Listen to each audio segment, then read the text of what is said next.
Welcome back. तो friends, अभी का वीडियो है, न्यूज है, दो और पड़ोसी हाथ से निकले।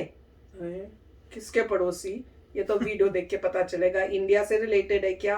कहीं हाथ से निकले मतलब कहीं नेपाल और पाकिस्तान की बात तो नहीं हो रही, क्योंकि श्रीलंका की जो हालत बुरी हो गई है, अब उसके बाद कह रहा हूँ कि ये दो पड़ोसी भी जो है हाथ से निकले, कभी बुरा हाल हो रहा है। देखते हैं। तो वीडियो शुरू करते हैं। वीडियो शुरू करने से पहले अगर आप चैनल पर नए हो और आपने अभी तक सब्सक्राइब नहीं किया है तो जल्दी से पहले सब्सक्राइब के बाद नो बेल आइकन को क्लिक कर लो, ताकि आपको हमारे सारे न्यू वीडियोस के नोटिफिकेशन मिल जाए जैसे हम अपलोड करें। अगर आपको वीडियो पसंद आता है प्लीज लाइक एंड शेयर। चलिए शुरू करते हैं। नमस्कार दोस्तों, स्वागत है आपका हिंदी नॉलेज शो में। तो दोस्तों, बिल्कुल अभी अभी यूरोप से एक ऐसी खबर आई है जिसने पूरी दुनिया को परमाणु युद्ध की कगार पर ला दिया है। दुनिया इस समय बारूद के ढेर पर बैठी है और आज जो ये खबर आई है ये एक चिंगारी साबित हो सकती है।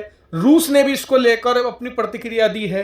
वहीं नाटो और यूरोप का क्या कहना है वो भी मैं आपको बताऊंगा। तो बहुत ही सीरियस और बहुत ही इंपॉर्टेंट खबर है, अंत तक जरूर देखिएगा क्योंकि मैं इसमें कई सारे पॉइंट आपको बताने जा रहा हूं। तो दोस्तों, हुआ कुछ ऐसा है कि रूस के पड़ोसी देश फिनलैंड और उसके पीछे स्वीडन ने ऐलान किया है कि वो अब नाटो में शामिल होने जा रहे हैं। इसको लेकर प्रोसेस स्टार्ट हो चुका है और किसी भी वक्त फिनलैंड और स्वीडन अपनी ऑफिशियल जो एप्लीकेशंस है वो नाटो में सबमिट कर सकते हैं। वहीं नाटो के जो चीफ हैं उन्होंने भी कहा है कि स्वीडन और फिनलैंड का नाटो में शामिल होना बस कुछ मूवमेंट की बात है। वहीं नाटो ने स्पेशली ये बात कही है कि क्योंकि फिनलैंड रशिया का पड़ोसी देश है, ऐसे में जो फिनलैंड का नाटो में शामिल होने का प्रोसेस होगा वो बहुत ही स्मूथ और स्विफ्ट किया जाएगा। यानी कि जैसे ही एप्लीकेशन आएगी उसे तुरंत अप्रूव कर दिया जाएगा, ताकि ये खतरा ना हो कि प्रोसेस के चक्कर में समय ज्यादा लग जाए और रशिया फिनलैंड पर अटैक कर दे। वहीं आपको बताऊं कि फिनलैंड और स्वीडन के अंदर ये हालात है कि चाहे पक्ष हो या विपक्ष हो, सभी इस बात पर सहमत हैं कि नाटो में शामिल तुरंत होया जाए, क्योंकि जो स्थिति यूक्रेन में पैदा हुई है वो फिनलैंड स्वीडन में पैदा ना हो जाए, और इसीलिए वहां की जनता भी अपने राजनेताओं का साथ दे रही है। वहीं बात करें रशिया की, तो रशिया का क्या रिस्पॉन्स है? उन्होंने ये कहा है कि नाटो के अंदर फिनलैंड का जाना उनके लिए एक बड़ा खतरा है। रशिया इसे एक थ्रेट मानकर चल रहा है और उन्होंने साफ साफ कहा है कि फिनलैंड और स्वीडन नाटो में शामिल ना हो।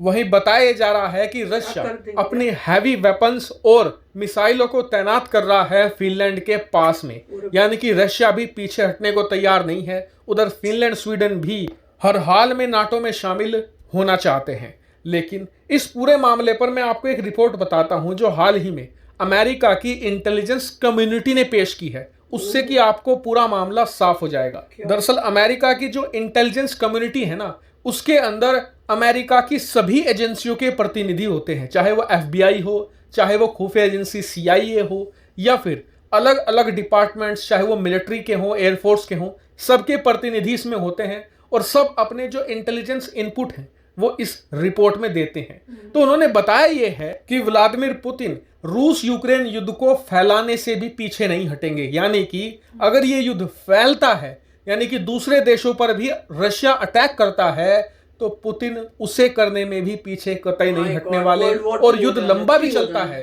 तो भी पुतिन पूरी तरीके से रेडी हैं।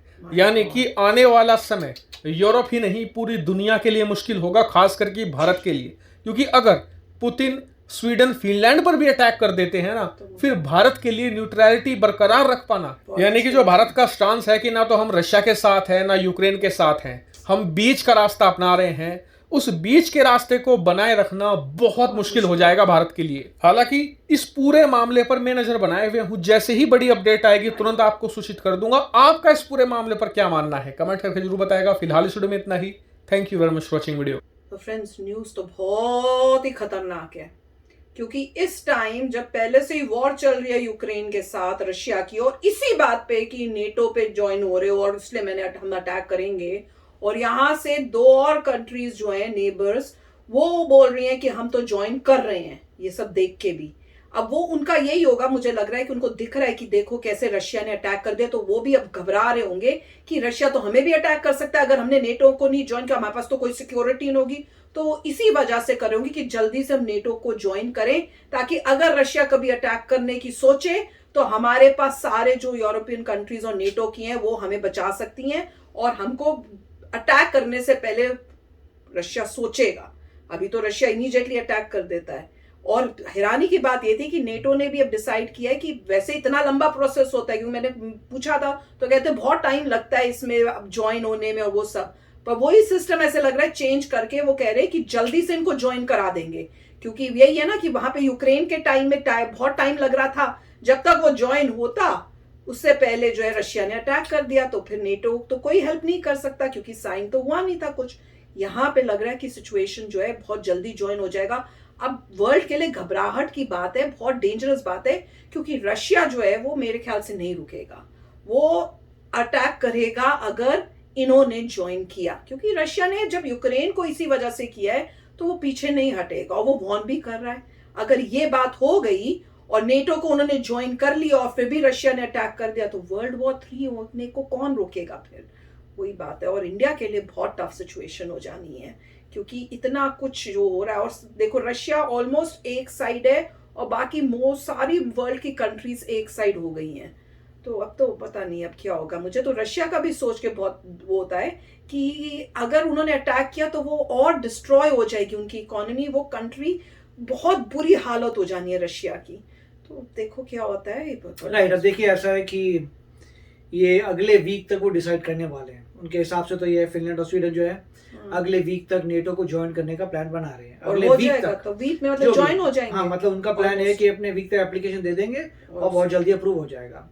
अब दूसरा ये लोग ये कह रहे हैं कि रशिया ने ऑफकोर्स धमकी दी है, मगर वो कह रहे हैं कि रशिया जो है यूक्रेन पे भी कुछ नहीं कर पाया। उनके हिसाब से, यहाँ के हिसाब से ये है कि कीव को ले नहीं पाया। उसका पहले प्लान था 2 दिन का, 2 महीने से ज़्यादा हो गए। कीव को ले नहीं पाया, मैरीपोल को थोड़ा बहुत ले लिया। अभी भी वो जो स्टील प्लांट है वहाँ पे भी यूक्रेनियन के सोल्जर्स हैं।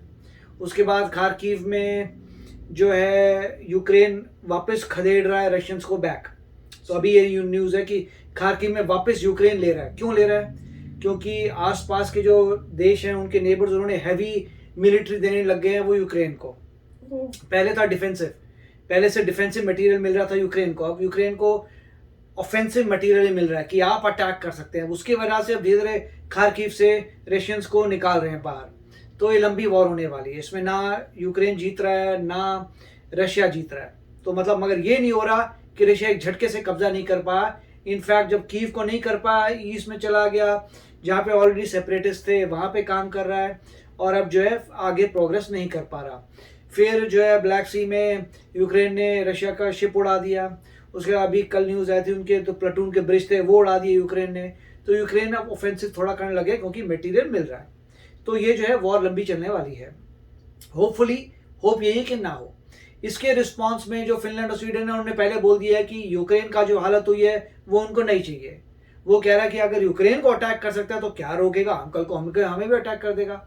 साथ में छोटा देश है मोल्डोवा, वो मोल्डोवा कह रहा है भैया मुझे भी तुम क्यों ले रहे हो, क्योंकि रशिया जो है अगला सोच रहा है मोल्डोवा को भी लेने की, क्योंकि उनको रास्ते चाहिए क्राइमिया से, ऐसा कुछ था मैं पढ़ रहा था। तो मोल्डोवा वो छोटी सी कंट्री है, वो कह रहे हैं हमारा ही पंगा पड़ गया।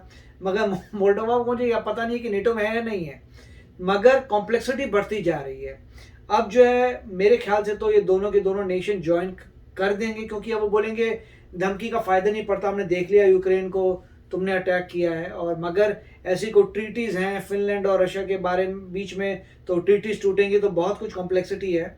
मगर देखते हैं क्या होता है। मगर ये है कि एक बार अगर वो नेटो में आ जाते हैं और फिर अगर लड़ाई बढ़ जाती है फिर तो बहुत बड़ी प्रॉब्लम आ जाएगी।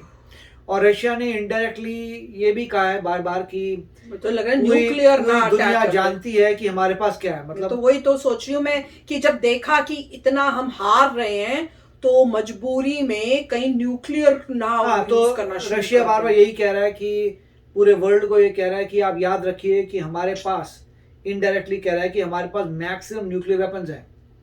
मगर दुनिया ये कह रही है कि ठीक है अभी जो मतलब तुम जो यूक्रेन को नहीं कब्जा कर पाए और 1000 टैंक तुम्हारे उड़ा दिए और तुम्हें लॉसेस हो रहे हैं मिलिट्री में, और तुम यूक्रेन का ही अगर कब्जा नहीं कर पा रहे तो कोई गारंटी नहीं है कि तुम कितने पावरफुल हो।